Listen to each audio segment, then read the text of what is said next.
Quero trazer a debate no Senado um assunto que para mim é extremamente importante. Nós, homens públicos, temos o direito, e mais do que o direito, o dever de denunciar malfeitos e processos corrompidos que tenhamos à nossa frente. Mas a nossa legislação, a exemplo do que Dácio de Arruda Campos examinou naquele seu célebre livro A Justiça a Serviço do Crime, nós temos uma inversão no processo judicial. Nós acabamos sendo condenados por termos denunciados corruptos. Isso tem acontecido comigo a miúde. No Paraná, denunciei alguns personagens que haviam, ao arrepio da lei, viabilizado o estabelecimento de bingos e de alguns bingos se apropriados pessoalmente. Acabei sendo condenado em processo civil por crime contra a honra, senador Moca, pagando pesadas indenizações, sob o pretexto dos juízes que, afinal de contas, o corrupto em tela ainda não havia sido condenado e, portanto, eu não podia chamá-lo de ladrão nem expor publicamente o seu crime. Em 2003, denunciei, por exemplo, ao Ministério Público Federal e ao próprio Tribunal de Contas, denunciei publicamente na televisão do Estado do Paraná um desfalque na Paraná Ambiental. Uma floresta que devia valer mais ou menos 50 ou 60 milhões de reais foi vendida no apagar das luzes do governo que me antecedeu por R$1,5 milhão para um grupo econômico. Não aconteceu nada. Até ontem, ou hoje, quando o Tribunal de Contas diz que verificou um desvio absurdo em relação ao preço da floresta vendida. Eu tenho pagado caro o preço do dever cumprido da denúncia firme e forte contra a corrupção. As condenações que eu sofro no Estado do Paraná por crime contra a honra, em função dos denunciados ainda não terem sido condenados em instância final, se acumulam e comprometem a poupança de 71 anos de vida e a própria segurança econômica da minha família. Recentemente, eu sofri mais um processo. Um belo dia, ensolarado, se não me falha a memória, num domingo, duas personalidades da República me pedem uma audiência que foi feita na Casa Oficial do Governo do Estado. E lá me propõem a transformação da construção de um trecho de estrada de ferro que deveria ser feita pelo Estado do Paraná, como, aliás, eu fiz a Ferroeste. Vossa Excelência de Mato Grosso do Sul conhece essa aventura toda, numa parceria magnífica com o Exército, a transformação numa PPP, parceria público-privada. Como é que funcionaria essa PPP? O orçamento do desvio, calculado pelo governo do Paraná, era de cerca de 150 milhões de reais. Para que eu aquecesse com a ideia da PPP, propunham que o custo da estrada subisse para 540 milhões de reais. Numa equação econômica extremamente interessante. O BNDES financiaria a obra, uma empreiteira construiria e a empresa privada que faria a retificação do trecho, a LL, porque ficava num enclave do tronco sul de Ferrovias do Brasil e só ela poderia utilizar aquilo com eficiência, com um proveito interessante, teria o financiamento do BNDES em 100% da obra e pagaria com o perdão do valor da concessão federal do Ramo Sul, à época cerca de 52 milhões de reais. Ou seja, não pagaria nada. E além disso, cobraria pedágio depois pela passagem no trilho que passava a ser de sua propriedade. Eu disse não, disse que o preço era excessivo, tivemos uma rusga, interrompi brutalmente a audiência e mandei que os dois proponentes se retirassem. Levei isso ao conhecimento da Presidente da República, da Casa Civil, e não se falou mais no assunto. 1 ano e meio ou 2 depois, uma dessas personalidades da República, que se mantém até hoje na República, extraordinariamente importante, vai à Gazeta do Povo, jornal de Curitiba e importante no Paraná inteiro, e acusa o governador de estar recusando investimentos privados no Paraná. Bom, diante dessa falsa acusação, na escola de governo, que nós tínhamos toda terça-feira, eu expus o caso e convidei a personalidade para discutir o preço comigo. E já não era mais 540 milhões. Não tinha saltado de 150, 160 para 540 milhões. O presidente da LL havia orçado publicamente em 220 milhões. O projeto do PAC havia orçado em 220 milhões. De 540, essa personalidade da República declara à Gazeta do Povo que o preço já era 750.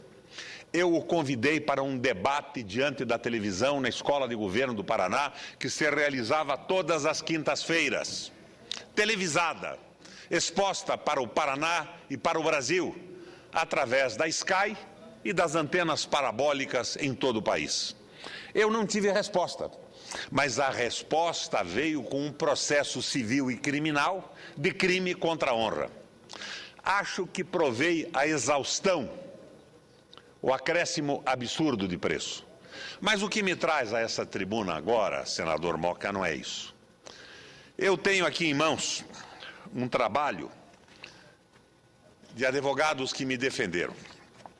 Professor René Dotti, doutor Alexandre Knofels e doutor Luiz Otávio Salles, que levantam uma tese extremamente pertinente, que é a tese da imunidade parlamentar para prefeitos e governadores, a exemplo do que temos nós aqui na tribuna do Senado, quando denunciarem atos corruptos lesivos ao patrimônio do município, do Estado e da União. Essa tese vai ser examinada pelo Supremo Tribunal Federal nesse processo que moveram contra mim. Eu, que defendi o Estado do Paraná, que não aceitei um sobrepreço, porque o meu preço era 150, 160 milhões, jamais aceitaria 540 ou 760, jamais aceitaria a equação econômica proposta do BNDES financiar, da União abrir mão do pagamento da concessão, o que é praticamente uma doação a preços absurdos. Sou processado, tenho que me defender, perco tempo. E, a rigor, não fossem os advogados, meus antigos companheiros, contemporâneos de faculdade, estaria até liquidado pelo custo processual do pagamento dos meus defensores. Pois muito bem, esta tese vai ser examinada pelo Supremo Tribunal Federal. E é muito importante que nós passemos a examinar essa perspectiva do Dr. René Ariel Dotti e dos advogados do seu escritório. Desta forma, eu pretendo imprimir esta defesa e fazer com que essa defesa seja do conhecimento de todos os senadores e de todos os deputados federais da presente legislatura, que devem estar interessados na imunidade quando estiverem denunciando um processo corrupto. Nós não podemos, no exercício do dever da denúncia, arrostarmos condenações judiciais e processos intermináveis. Então, senador Moca, que sucede o senador Táxi na presidência do Senado, eu quero requerer a Vossa Excelência a transcrição dessa defesa para colocarmos de uma forma perene a tese do Dr. René Dotti nos anais do Senado da República. Eu encaminharei à secretária da mesa, doutora Cláudia, não esse texto escrito, mas dentro de alguns minutos determinarei ao meu gabinete que encaminhe à mesa um meio magnético que transforma a transcrição num processo mais razoável e mais fácil. E é esse requerimento que faço a Vossa Excelência nesse momento.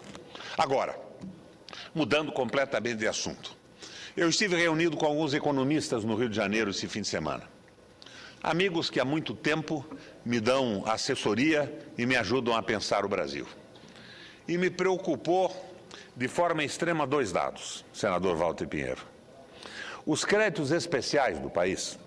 Créditos especiais são os créditos do cheque especial e do cartão de crédito, que são créditos que os bancos oferecem a pessoas que têm o cadastro examinado por eles, os bancos. Tem uma inadimplência hoje de 17,5%. E o volume de investimentos do empresariado brasileiro na Bolsa, ou mais precisamente em letras do Tesouro, chega a 240 bilhões de reais. Medo de investir, insegurança contra a economia, carga fiscal extremamente alta e redução do desenvolvimento da China, que implica na diminuição da compra das commodities e no necessário rebaixamento do preço pelo qual nós estamos vendendo. O Brasil tem vivido basicamente da exportação de soja, de minério de ferro, de café e de açúcar. Essas commodities chegam a 50% das nossas exportações. E de carne, senador. E de carnes. E de carne, sem dúvida. E eles se preocupam com o que pode acontecer no país nos próximos 12 meses. Estava a hora de termos reações mais firmes e duras do governo federal. Redução radical de impostos, vem sendo reduzido o imposto no Brasil, a taxa Selic diminuiu, mas o imposto da pessoa jurídica chega aí a 35%, 40% ao ano e da pessoa física vai a 237% ao ano. Redução de impostos, redução violenta de impostos e uma agravação em cima dos lucros de capital. Tem setores da indústria brasileira que estão acabando por impossibilidade de concorrer com produtos chineses. Eu daria como exemplo, e apenas um exemplo entre tantos, a indústria de brinquedos. Redução de impostos em cima da produção e gravação do lucro financeiro são caminhos emergenciais. O governo federal tem tomado algumas medidas, mas, no meu entender, são medidas muito fracas e estão vindo muito tarde. Em 12 meses, nós poderemos ter um desastre não desejado e muito pouco anunciado por um otimismo despropositado a respeito da nossa economia. Fiz o requerimento da transcrição do material do professor Renedotti e espero que Vossa Excelência, na forma do regimento interno, o acate. Muito obrigado pelo tempo e era o que eu queria colocar na tribuna do Senado nessa tarde de segunda.